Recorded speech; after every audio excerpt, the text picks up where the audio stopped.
Hi everyone, it's Katie from Paradise Falls family, and welcome back to our vlog series covering our 3-week trip to Florida, the Bahamas and the Deep South in August 2025. In today's video, we'll be giving a bit of a first-timers guide to Hollywood Studios, covering what you can get up to and how we spent our time.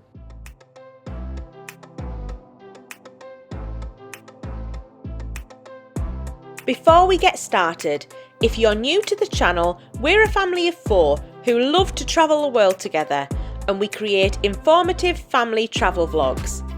We cover the places we've visited and talk about our own experiences with the aim of helping you make the most of your family trip. We've covered loads of places already on our channel, from Europe to North America to Asia, so make sure to subscribe to our channel and check out some of our other videos. You can also find us on Instagram, TikTok, and we also have a website, www.adventuresxparadise.com, with our friends Adventures by Nap, which we're still adding to, but will eventually cover details of all of our trips, as well as guides to things like cruising, Walt Disney World, and other popular family destinations. So make sure to check all of that out when planning your trip, or if you're just looking for inspiration.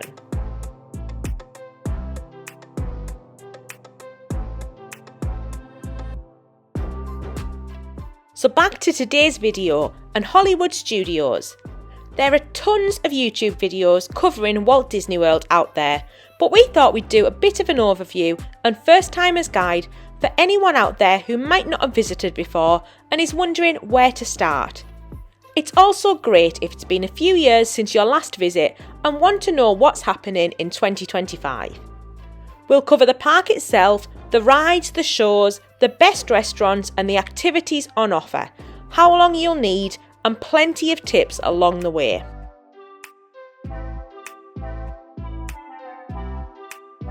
Hollywood Studios, or as it was previously called, MGM Studios, is the third of 4 main parks at Walt Disney World. The park is inspired by the golden era of Hollywood and invites visitors to step into the world of film and entertainment, offering a unique blend of nostalgia and modern times.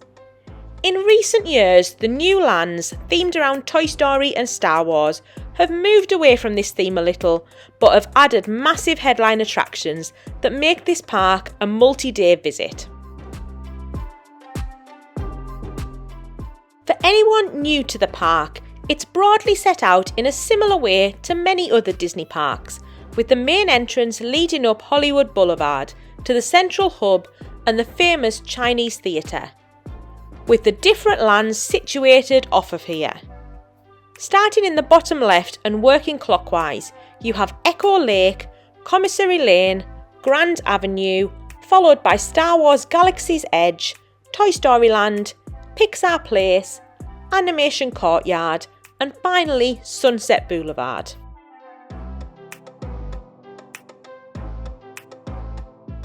Upon entering the park, you're immediately in a small square where you'll find shops and stroller rental. This is the start of Hollywood Boulevard, and probably the most Hollywood-themed area remaining in the park.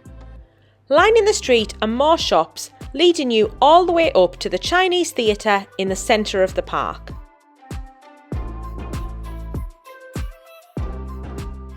This is the central hub, and where you can enjoy the nightly projection show Disney Movie Magic. It's also where you can find the first major attraction, Mickey and Minnie's Runaway Railway, a high-tech family ride, one of the most recent additions to the park. This is not to be missed, and it's loads of fun for all of the family. This is a popular and busy attraction, so a good one for early mornings while it's a little quieter, or to use your lightning lane if you have one. Character-wise, this used to be the place to be, with loads of characters waiting to greet you every morning. These days there are very few that appear, with Chip and Dale being the only character meet here, although technically this is more in Echo Lake. In terms of dining, there is one really good option here, the Hollywood Brown Derby. Themed after the golden age of Hollywood, This is classed as signature or fine dining. We haven't actually ever tried this ourselves, but it does look really nice, so it's on our list for one day.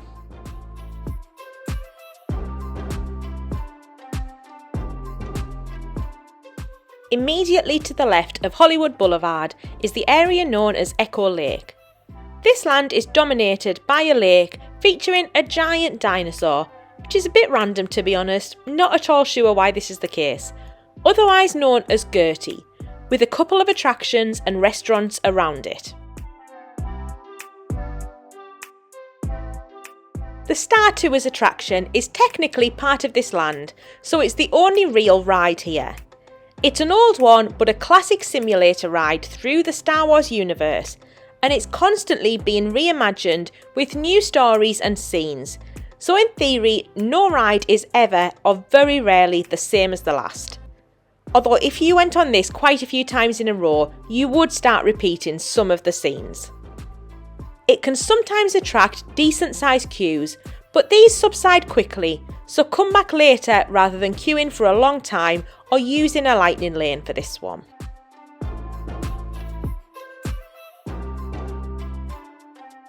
Echo Lake is home to 3 shows which you can enjoy, and these are great for taking in during busy parts of the day when queues on the headline rides are the longest.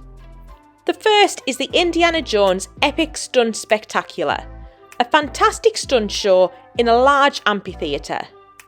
This is one of our favourites, and even though it's been around for years, we all still love it. The second is the Frozen Sing-Along Celebration, another good one for fans of the movies where you can sing along to the most popular songs, and the historians who narrate this are absolutely hilarious. The final show is more of a movie, Vacation Fun, an animated Mickey and Minnie short. It's fun, but by no means a must-do. The other listed attraction here is a character meet with Olaf, who has permanent residency at the Celebrity Spotlight Theatre.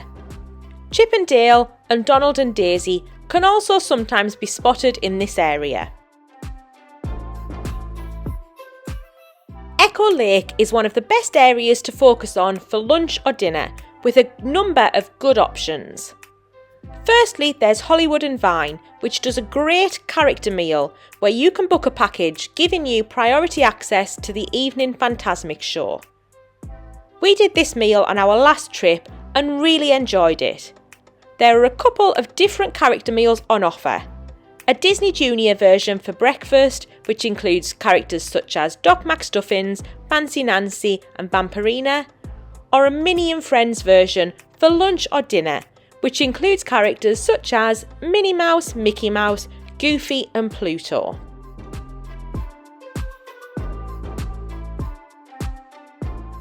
As well as this, there's the 50s Primetime Cafe, which is a great themed diner where your servers are really interactive with the family dinner and nostalgia theme, and it's loads of fun.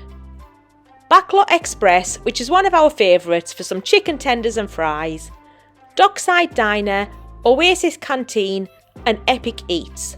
So overall, everyone should find something to their tastes here.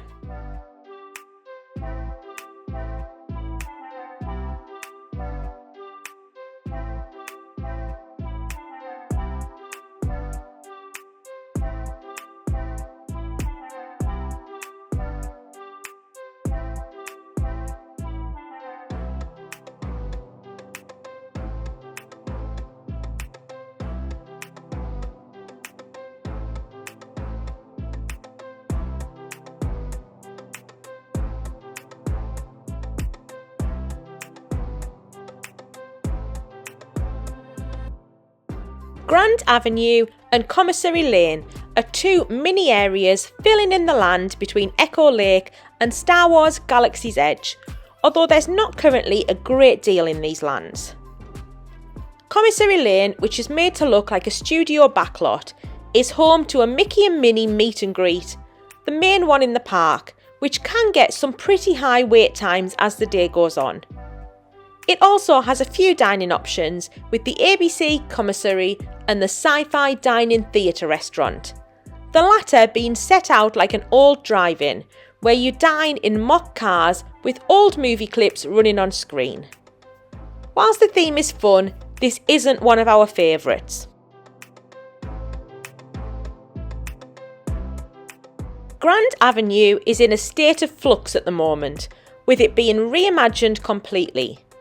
It resembles a New York street scene, with the Muppets Courtyard off to the left, but this is now shut off as it'll be making way for a new Monsters Inc. themed land, featuring a suspended roller coaster inspired by the movie's door vault scene. There's sometimes a good character meet here though as you pass through to Galaxy's Edge. Look out for Max and Goofy and sometimes Donald and Daisy.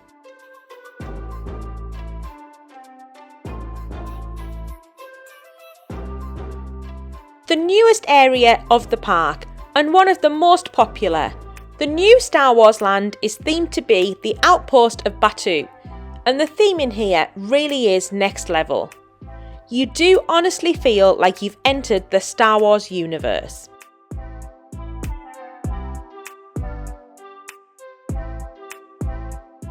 There are two headline attractions here. The first is Rise of the Resistance, perhaps the most popular attraction in the park, so queues can get really long here. It is warranted though, as it's a fantastic multi-experience attraction with a really good pre-show, followed by a ride through a spaceship on a trackless vehicle. It's not to be missed. This is probably your best bet for rope drop or lightning lane if you choose to get it. The second is Millennium Falcon Smuggler's Run. Also a great ride, and it's also pretty popular too. This is fairly similar to Star Tours in that it's basically a simulator. The only difference being that this is next level as you fly the Millennium Falcon yourselves as a team of 6 and can interact to carry out your assigned tasks. There are loads of little character interactions and shows which happen throughout the day, and you can often see stormtroopers wandering around this land, or sometimes even the Mandalorian, Rey or Kylo Ren.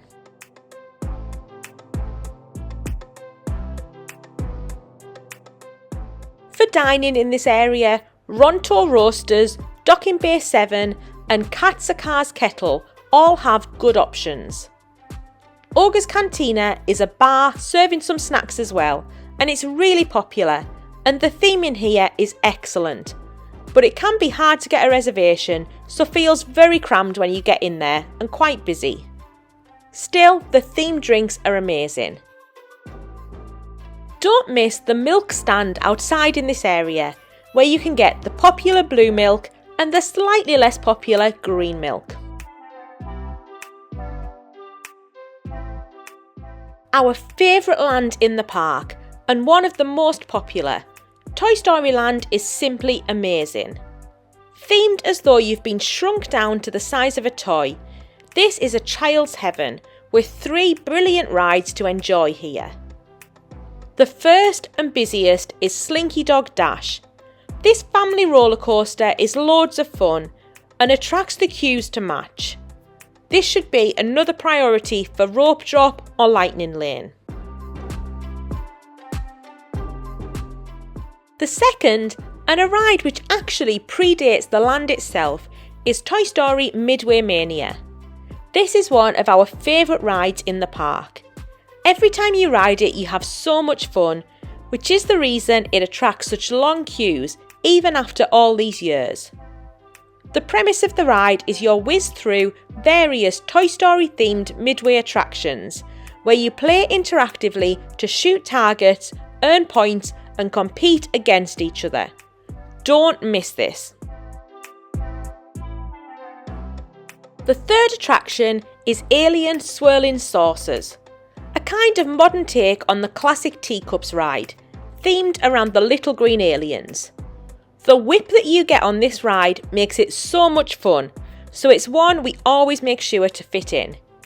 You can often catch this with fairly short queues, so don't get in the line if it's showing a long waiting time.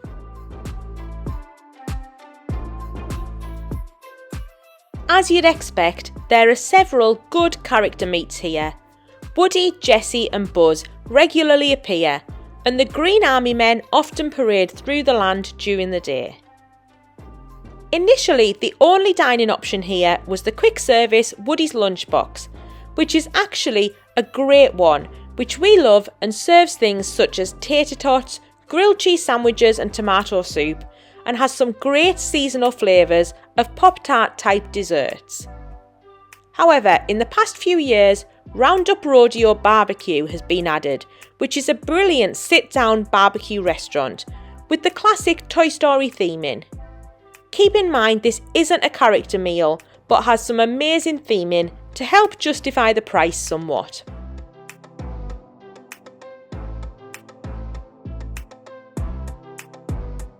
This is something of a mismatch these days, and some of which is currently under renovation, although you can still find a couple of attractions and character meets here.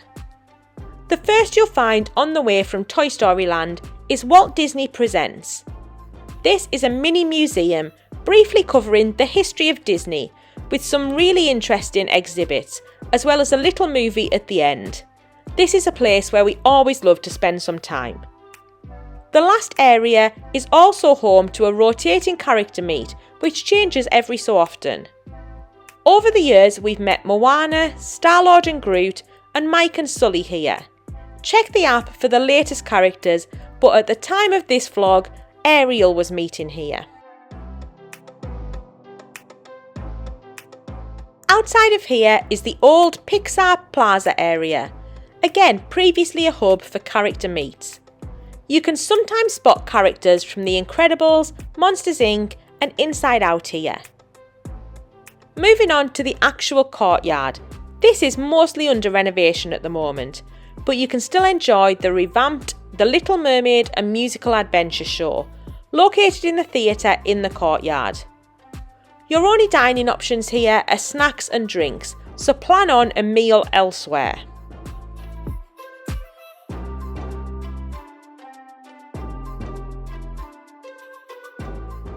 Located immediately to the right of Hollywood Boulevard, Sunset Boulevard is another area which still retains its original Hollywood theming.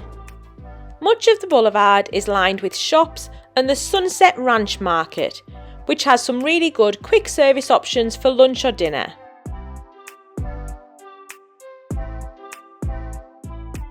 The attractions are located down the far end of the boulevard and include some of the best in the park.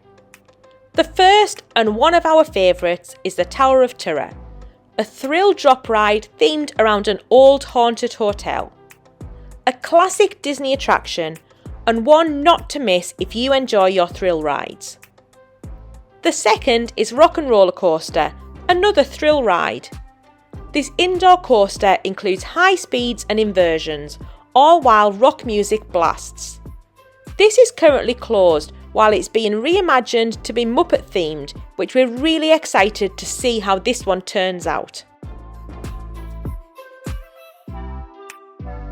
As well as these two thrill rides, there are also a couple of shows to attract a younger audience. The first is the Beauty and the Beast stage show, a fun show telling the classic Disney story. The second is the new Disney Villains Unfairly Ever After show. We caught this on our most recent trip and thought it was good, something different and well worth taking in. You don't normally see many characters in this corner of the park, although we have spotted Max and Goofy in the Tower of Terror queue here on occasion.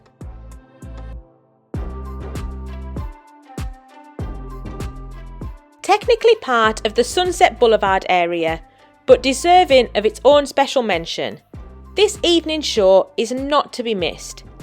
It takes place in its own special massive amphitheatre around a central stage with a moat. It includes a host of amazing effects, songs and a ton of Disney characters. This is always one of our favourite things to do and one of the best nighttime events to enjoy at the whole of Walt Disney World. It has a really big capacity, but if you want to guarantee a good seat, it's worth checking out one of the dining packages on offer. Also, keep in mind that this is an outdoor show, so it's at the mercy of the weather. So have a backup day just in case it gets cancelled.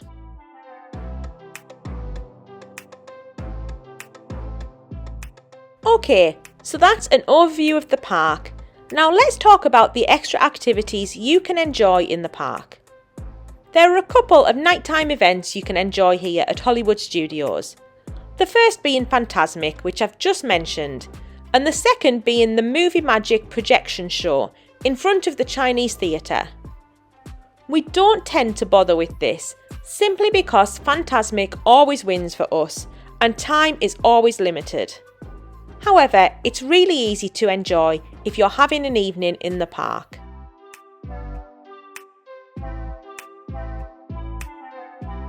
As well as these, there are some other special extras you can book at different times of the year. The first being the after hours events, which are held every so often throughout the year and mean you can stay later than normal in the park, enjoying reduced crowds and extra treats. These tickets are at an extra cost. Then there are the Jollywood Nights events around Christmas time. Again, these are an extra cost. We've never done one of these, but they look really cool, with lots of fun extras and promise a brilliant Christmassy time.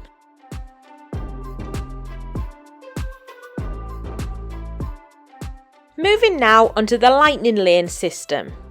Lightning Lane is the Disney World Fast Pass system that is a paid for extra.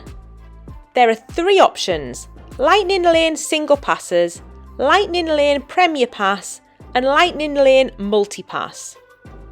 Multi-Pass allows you to select up to 3 attractions and arrival windows in advance, while Single Pass allow you to choose 1 attraction and an arrival window. The Multi-Pass system is similar to the old system pre-pandemic that we were massive fans of, except now you have to pay for it. The Premier Pass system offers guests one-time, same-day access to every available Lightning Lane attraction in a single park without needing to make individual reservations for each one. So this is the most convenient, but also the most expensive. If you're lucky enough to have Lightning Lane access in any form, then there are quite a few attractions here when it will come in handy. Top priorities should probably be Rise of the Resistance, Slinky Dog Dash and the Tower of Terror. But if possible, it would also be really handy for Rock and Roller Coaster when this reopens, Midway Mania, Smuggler's Run and Mickey and Minnie's Runaway Railway.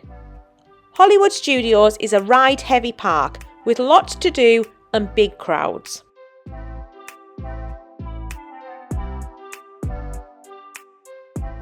And finally, the question we get asked the most is how long do I need in this park? The answer depends completely on how much you want to do and how long you want your days to be. If you want to do all of the rides and shows, meet all of the characters, etc., our general rule of thumb is you can do everything in around 2 to 3 days. You would probably struggle to do all of the main headline attractions in one day, and definitely not all of the shows, which can be time intensive. These days we tend to pick our favourites and sacrifice a couple of the shows to save some time, but it all depends what you want to prioritise for your trip.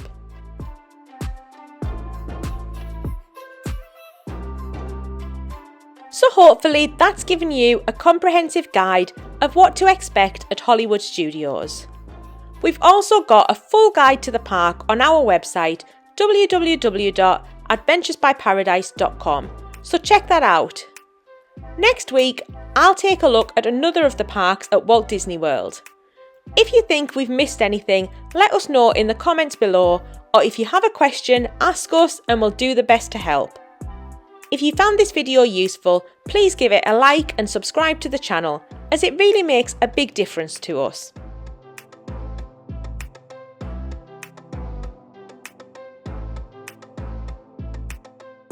We've got loads more videos coming soon, and we've also got lots already on our channel and information on our website, so please check those out for more family-based travel guides. Thank you all so much for watching.